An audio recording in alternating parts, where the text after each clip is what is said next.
Dernier réveil tiré du lit, dernière récré avec les copains, dernières heures dans la classe avec le maître ou la maîtresse, amenez vos jeux de société.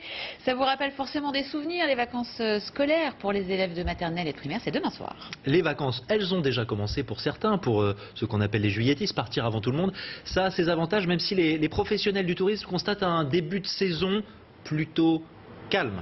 Reportage dans l'Aude, Jean-Luc Thomas, Viviane Hervier. Une piscine quasiment vide, presque une piscine privée, c'est le petit plus de ceux qui partent avant tout le monde. La vague des juilletistes n'a pas encore déferlé. Un calme qui est apprécié ici, dans cette résidence hôtelière de Saint-Pierre-la-Mer, près de Narbonne. Autre avantage, les prix n'ont pas encore flambé. On n'a pas les moyens de partir en pleine saison. Il y a beaucoup moins de monde, quoi. C'est plus facile d'accès. Sur les plages, on a vu qu'il y avait beaucoup moins de monde, c'était beaucoup plus propre. Début juillet, c'est agréable parce qu'il n'y a pas trop de monde. Personnellement, ça me convient très bien et je reviendrai en cette période-là. Mais pour le directeur de ce complexe hôtelier, ce début de saison est un peu trop calme à son goût. Il enregistre entre 20 à 30% de réservations en moins par rapport à la même période l'année dernière. La météo ne l'a pas vraiment aidé, mais pas seulement. Aujourd'hui, avec Internet, la clientèle a tendance à choisir au dernier moment sa destination. Tout le monde attend la dernière minute sur le net, les meilleures offres, les meilleures promos. On ne peut plus anticiper comme on anticipait avant. On recrute, on ne va pas dire du jour au lendemain, mais quasiment du jour au lendemain en fonction de la fréquentation. Dès aujourd'hui, 200 personnes sont attendues ici. Le pic de la fréquentation est prévu entre le 14 juillet et le 15 août. Bonjour Didier Arinaud, vous êtes le directeur général du cabinet Pro-Tourisme. Avant d'essayer de chercher les raisons de ce qu'on pourrait appeler ce début de saison plutôt timide, concrètement, est-ce que déjà vous avez des chiffres ? Oui, 32 millions de nos concitoyens envisagent de faire une escapade cet été. C'est un chiffre qui est en légère diminution par rapport à l'an dernier.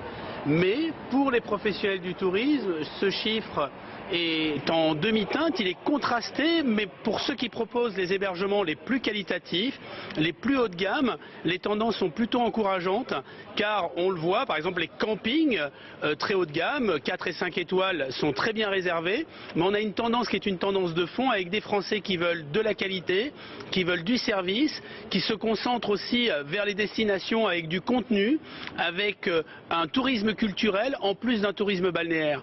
Et puis l'autre tendance de fond, c'est le retour des départs à l'étranger. Nous avions bénéficié d'un extraordinaire airbag avec la crise au Maghreb, mais aujourd'hui les agences de voyage, les tours opérateurs, mais aussi les particuliers se sont habitués à réserver eux-mêmes leurs voyages avec le phénomène des low cost, avec l'émergence de nouvelles destinations. On a plus de Français qui partent à l'étranger et ça, bien évidemment, c'est au détriment des acteurs touristiques hexagonaux qui doivent de plus subir une baisse très importante des clientèles long courrier, environ 15%. On a une chute drastique des clientèles asiatiques, des Américains, des clientèles russes et aussi une baisse des clientèles européennes.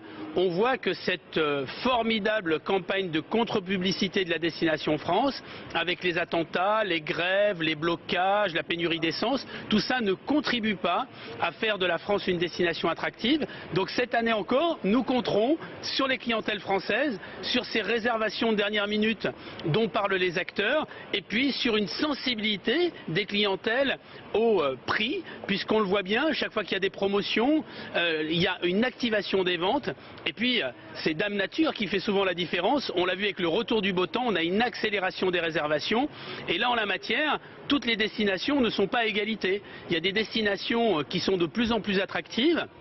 C'est le cas des destinations comme le Pays Basque, comme le Sud-Bretagne, comme certains opérateurs du pays Qatar. Et puis les villes sont devenues de vraies destinations touristiques d'été alors qu'elles ne l'étaient pas. C'est le cas de Bordeaux avec la Cité du Vin qui progresse très fortement avec une très belle fréquentation des clientèles françaises et étrangères. C'est le cas de Toulouse qui devient de plus en plus une destination où on séjourne pour rayonner. C'est le cas de Marseille qui est la porte d'entrée de la Provence. tendance, mais il y a un point noir cette année, c'est Paris. Paris qui est en très forte diminution. Il faut savoir que pour les acteurs du tourisme parisien, c'est une baisse de 13% de leur chiffre d'affaires depuis le début de l'année. C'est tout à fait considérable. Didier Arinaud, une question concernant les réservations de dernière minute. On a entendu dans le reportage à l'instant qu'il y en avait de plus en plus. Qu'est-ce que ça veut dire? Ça veut dire qu'on est très sensible à la météo et qu'on préfère réserver au dernier moment pour être sûr d'avoir du beau temps? Ou est-ce que c'est parce qu'on attend les bonnes affaires qui peuvent tomber à la dernière minute? Ça signifie qu'on a le droit de tout rater dans sa vie sauf ses vacances, et donc on attend que toutes les conditions puissent être réunies, c'est-à-dire la bonne météo, le bon prix, le bon produit, et dans ces cas-là on réserve. D'ailleurs on le voit bien, à temps perdu, les Français regardent sur leurs tablettes, sur les smartphones, 35% des renseignements et des réservations se font via ces outils. Donc il y a les outils de la mobilité, il y a les opportunités, et puis il y a aussi, et ça c'est beaucoup plus important pour les acteurs du tourisme, le bouche à oreille, les réseaux sociaux, le fait qu'il faut que les destinations aient une image de contenu, de choses à vivre, de choses à partager. Ce tourisme il est de plus en plus expérientiel, on est de moins en moins dans un tourisme soleil-plage, on est de moins en moins dans un bronzé idiot, et on le voit bien, ce sont les destinations qui ont fait des efforts, ce sont les acteurs qui innovent, qui s'en sortent bien.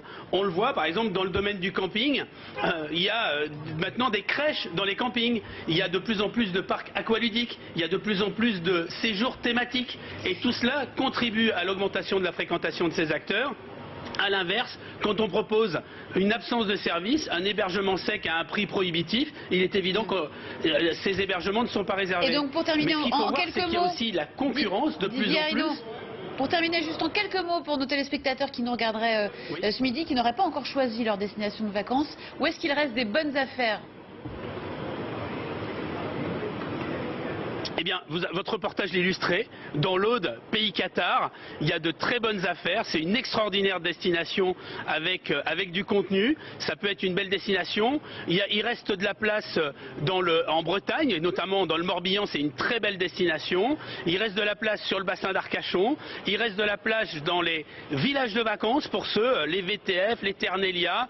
Il reste encore quelques places dans des campings qui proposent de très belles prestations, comme Sunelia, comme Yellow Village. Il reste de la place à peu près partout, et on a véritablement de quoi passer de très belles vacances dans l'Hexagone, car la France est une extraordinaire destination et il y en a vraiment pour tous les goûts. Merci beaucoup Didier Arinaud, directeur général du cabinet ProTourisme. Il y en a pour tous les goûts en France. On vous souhaite à ceux qui sont déjà en vacances de bien profiter, de bien vous reposer, en espérant que la météo s'en mêle, mais ça s'arrange. C'est ce que nous promettent les météorologistes. C'est comme ça qu'on dit, je crois. Midi 53, restez avec nous. Dans un instant, Claire Elisabeth.